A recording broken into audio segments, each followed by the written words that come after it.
It's RhythmAndSoulRadio. I am Marco Nobles, and our virtual studio is open. And walking in the doors of the virtual studio is one of our very, very, very good friends, our sister, Mavis Swan Poole. What's up, Mavis? Nothing and everything, King Marco. Nothing and everything. That I like that. It's a good answer. Well, you were in North Carolina, and it's funny. We recently interviewed another artist, Nicholas Cole, who is in the area as well. Okay. Matter of fact, not far from you, out in Goldsboro, and does a working studio in Greensville, actually. So, Mhm. you know, um, so it's interesting. We're on a North Carolina thing right now. Yeah. And you moved back, a few years back after being here in New York for a while and doing the scene and doing a lot of touring and all of that. Talk about going back to your home state and and making music there and while raising your family and being in the pandemic. There's been, you said, nothing and everything's going on, but so there's been a lot Yes. happening with you in a slower, frame of mind or a slower state, so to speak. Yes, yes, yes. So I was in New York for 11 years and New York was good to me. It was so good to me. It was amazing. Both of my children were born in Brooklyn. So I have a now 6-year old and 8-year old. And when my son started school, that's when I decided to move back home just to be around my people, Hmm. my family. And a big part of it was I had taught in Harlem for a while, maybe about 5 or 6 years, and I love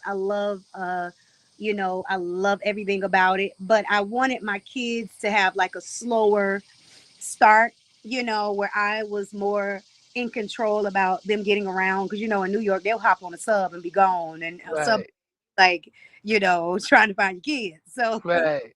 I just wanted things to move at a slower pace. So like I said, when my son started school, that's when I came back home, and um it was amazing. I actually ended up homeschooling for a little while. But at home has been amazing to me as well. It was definitely a lot slower. But the things that I got here that I didn't get there was first of all my family. Hmm. Most of my family is here in North Carolina, but also green, just being around trees and grass and out of the concrete jungle for a little while. Yes, yes. And really seeing stars at night. And I love New York, but Lord have mercy, I did not miss the noise pollution. Hearing sirens all the time and having to pay for parking everywhere and alternate side parking. No, no, no, I don't miss any of that. But my kids come every summer. Every summer, we go back, and we're there. They're there for the entire summer with their father. So it was a drastic difference. And making music here was different because it was almost like having to reestablish yourself. People were so good to me. I mean, of course, they didn't forget who I was or anything. This is home. But it was still, it was just different, just having to get back into the swing of things in a slower, like you said, a slower pace, Hmm. place. So that was a big difference. But overall, I mean, I have no complaints. When the pandemic hit, ironically, I had just gotten a position at a school, which is why I moved to the city I'm in now. I Hmm. just gotten a position here. So while everything else was turned upside down for a lot of people, it was like me and the world switched places. Because usually for artists, we have to work, we have to tour, we have to do what we have to do. So our world sometimes can be topsy turvy, just doing what we do all the time. Hmm.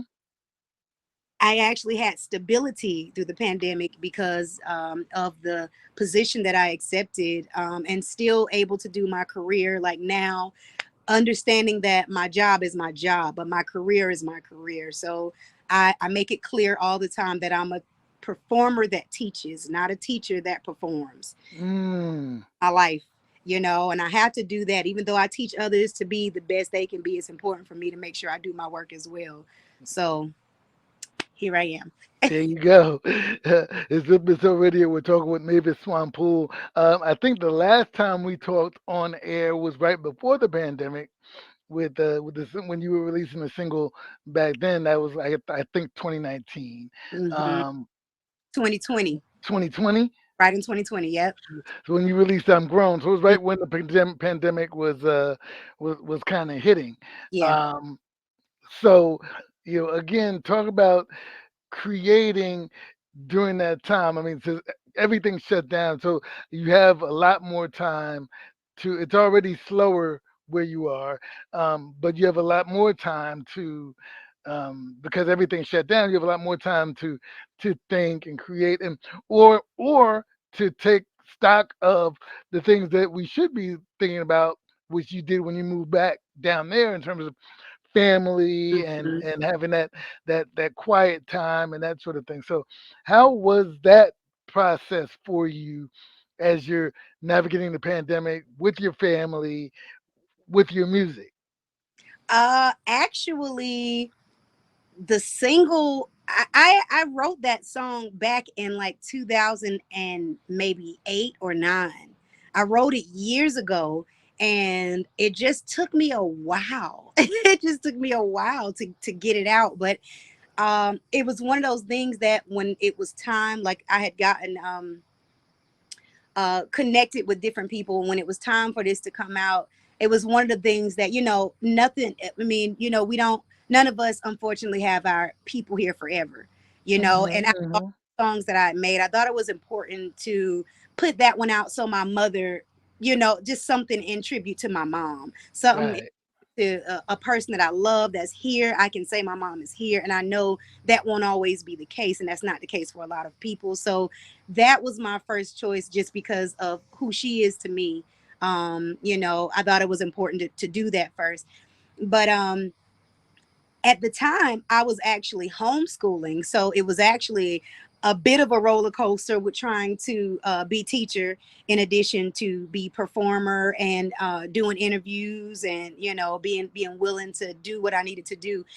Physically, there was no traveling, and that was awesome for just that, like you said, just being there, being in the home, being still stationary, and being able to focus on family, being able to focus on those things that were important, being able to be home to do the interviews, not like, you know like Hmm. now.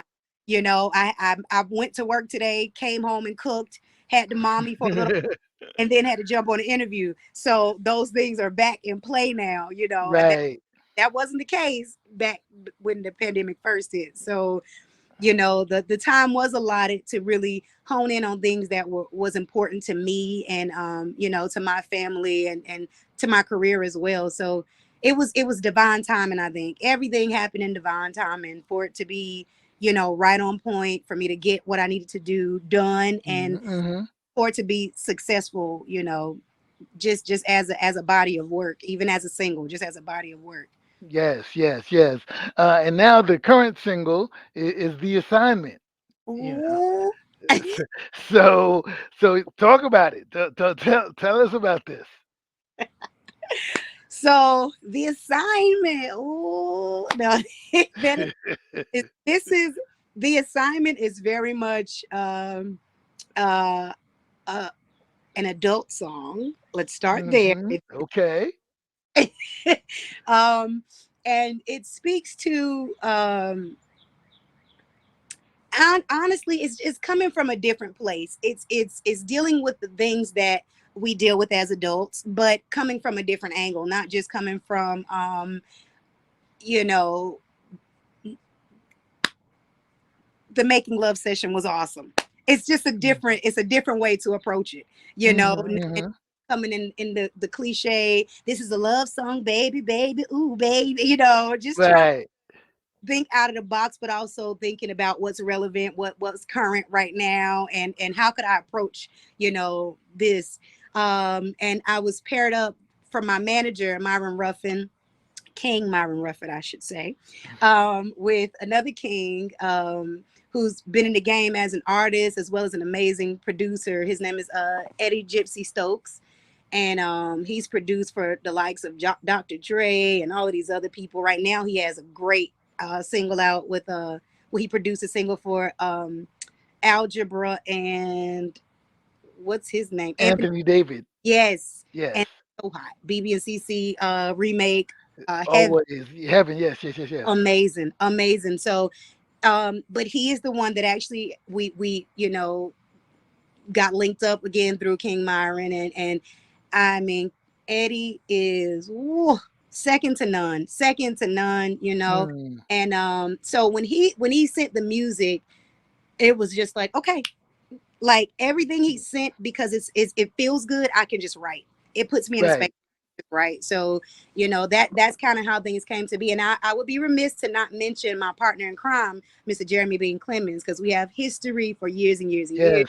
And it's not about detaching and separating and kicking people to the curb. No, it's about, while I'm here making my rounds, going around and doing what I need to do with who I needed to do with who I need to do it with, and just experiencing who Mavis Swan Poole is as a creative. And sometimes it's good to go another route to see what that feels like. And King Eddie is, I mean, he did not disappoint. He's a hit maker.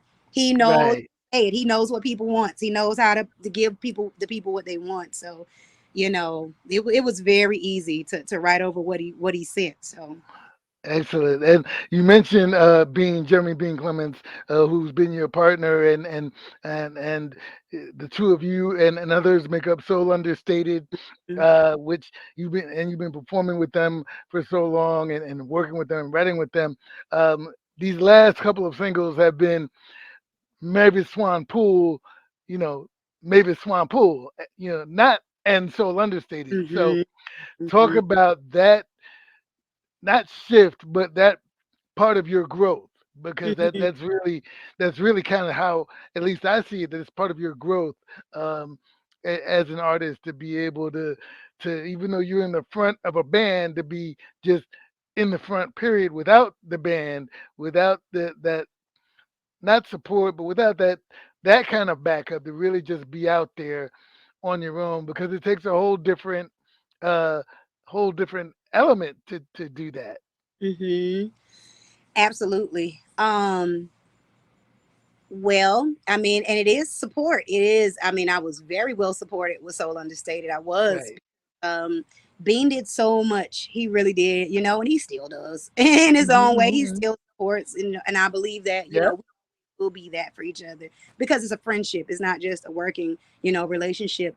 But on top of that, going doing things on my own, it was time. It was time because what I realized is, a lot of times as a female in a lot of times it's a male dominated industry. And I would be in rehearsal with Soul Understated, and there were a couple of pieces that I wrote by myself, where I did the music, lyrics, everything, and I gave it to the band, and they'd learn it, and we'd have somebody to come in playing with us or whatever. And again, I could have written the whole song. There, a couple of the songs just belonged to me, and they would ask Bean, they would turn around and ask Bean, so how do I play this part? What do you want me to do right here? X, Y. Mm, And he would redirect them, because he knew how frustrated that used to make me, as if I didn't exist, and it was my song. You're asking right. the person, but he would redirect, like, okay, come on, man, she wrote the song, ask her, and they would ask, and there was a couple of times where he would redirect, and they would still at some point go back to him and say, so Bean, on this. And it really got frustrating. It really did, because you start realizing that a lot of times, because you are female and because there are so many males around, they overlook you and your musical opinion, or your musical knowledge. And it's like, well, Mm, I got a master's in this thing. I know what I'm doing. Like, right. don't disregard me. Even outside of a master's, I got church cred. I've been doing this thing, Black church, the Apollo Theater, those kind Yeah. of artists. And touring with Lauren Hill, and touring with you toured with the Wailers, if I'm not mistaken. You've been, you definitely have, credits, to Absolutely. you. And so those things kind of just start showing me. I remember hearing too about a professor at when I got my master's, a student that came in after me, who's like a brother to me, told me that a professor told him that he heard through the grapevine that Bean did all of my work while I was in school. Mm, Ooh, It got on because here I was hustling and working my behind off, and Right. just because I'm around a guy, he gets the credit. And to Jeremy's, to Bean's credit, he never, I mean, he's not like that. He understands that, he Hmm. gave credit always, and never tried to take it away from me or any other, female he's encountered from what I know, or seen him work with. So it was just really one of those things where eventually it got to the point where, you know what, instead of trying to convince people this is how I hear how I hear music, or this is me, it's like I have to do some more work. I have to put some more things out as Mavis Swan Poole. So it's not like, Hmm. oh, did he, oh, did this one, or did that one, in this particular case, yes, I'm actually working with a different producer, but it's still uh it's no more of a question of, okay, who did that, who wrote these lyrics, or who, Right. Right. Bean and I will always have Soul Understated, and it will always be, I'm sure, something that we get back into, but there has to be a time where it's like, no, actually, I'm Mavis Swan Poole, not because of someone else, but just because I'm Mavis. Hmm. Hmm. Like, I'm Exactly. a separate entity. Right. Yeah, it's just important, I think, to establish that as a Black female artist, that we are intelligent and we do have what it takes to make it in this or any other industry, Absolutely. on our own. Hmm. Absolutely. And you talked earlier also about, you know, uh, the pandemic, and being still, and all that, and doing the things you need to do. And now coming out of it, now as you being working and being a mother, and doing the regular mommy things, the world is starting to open back up now. So that also means performing and traveling, and all of that again. How is that process opening up for you? Because again, it's different when you're in New York, or DC, or in Atlanta, where you have a scene. I happen to know where you are in North Carolina, because we were talking before that my family is in that area as well. So there's not as much of a scene. So how do you manage that in terms of, as things are opening back up? You want to be able to promote your the new single, "The Assignment." Once again, by the way, you want to be able to promote the single. You want to be able to people to hear you perform it, that sort of thing. How do you manage, working that aspect out again in terms of getting back out on stage again in front of people? Well, I had to use some wisdom, and I was divinely led to King Myron Ruffin to I knew that, well, to manage me, I knew that I was busy with being a teacher and being a mommy. And I knew that I needed someone else's help to make sure my career was managed. So Mm, before, it had always been self management. We've had people that were interested. I've had people interested in managing me, and it just wasn't right. It would be different reasons, for whatever reason, it just wasn't right. So this particular one worked. I met Myron through when we had a Soul Understated had a licensing deal with Shinachi Entertainment, and that's how I met him. mm, So after he was reintroduced to my life, through he just randomly sent something to me, and it was like, oh, and it was just like the way he stood out. To make a long story short, it really stood out to the point where I said, let me ask him about this, if he could manage me, and he accepted. I knew that basically I needed help staying focused on my career. you know mm, mm, it's easy to get caught up in being a mom. It's easy to get caught up in being a teacher. And it's like, okay, but what about your music? What about that? yes, yes. He was just, and he is the perfect connection, because no, there's not a scene here, but because of who he's linked to and his connections. And, it's like, even with you, I just to the point, I love me some King Marco Nobles, all day, but it's like, because I do have those other things happening, I don't always think, let me send Marco this track.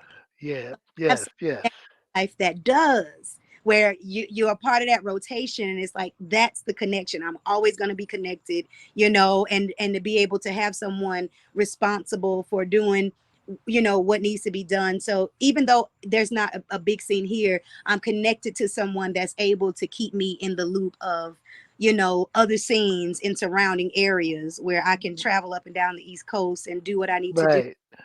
promoting the single. So And shout out to Myron because he certainly has the connections and definitely can reach out to many folks who are kind of at his fingertips, mhm, literally and virtually and figuratively. So absolutely. that's a great connection for you. The single again is The Assignment, Mavis Swan Poole. The single is now available, Soon, soon we available. got a few more weeks. It's around the second week in August, so you will Okay, hear it here, but you won't okay. get it until around the second week in August. Okay, all right, all right. So good to know. So second week in August, everybody can look for it. Now, is an album coming behind it soon? So I'm gonna be quiet about what I can and can't say. I can say yes, this single is coming out. Well, this single, yes, is out, and then there will be another single, and it's a prelude to an EP. So Okay, yes, yes. okay. All right. So we will be waiting with bated breath, as they say, for the upcoming EP from Mavis Swan Poole. Um, Mavis, it's always a pleasure. Let's remind everybody how they can follow you and find you and keep up with you on all the social media websites, etc. All things Mavis Swan Poole. Everything is Mavis, MAV, as in violin, IS, Swan, SWAN, Poole, POOLE. You can Google it, you can put it on any social media platform, and I'll pop right up. Excellent, excellent. It's always a pleasure talking to you. Love you to death, and we look forward to the single when it's available for everybody to get coming the Yes, second week of August, yes, and then the EP coming soon after. yes. Mavis Swan Poole, thank you so much. Thank you, King, and I love you more. All right, it's Rhythm and Soul Radio. You can hear the assignment right now because I'm gonna play it right here. Mavis Swan Poole, the assignment, Rhythm and Soul Radio.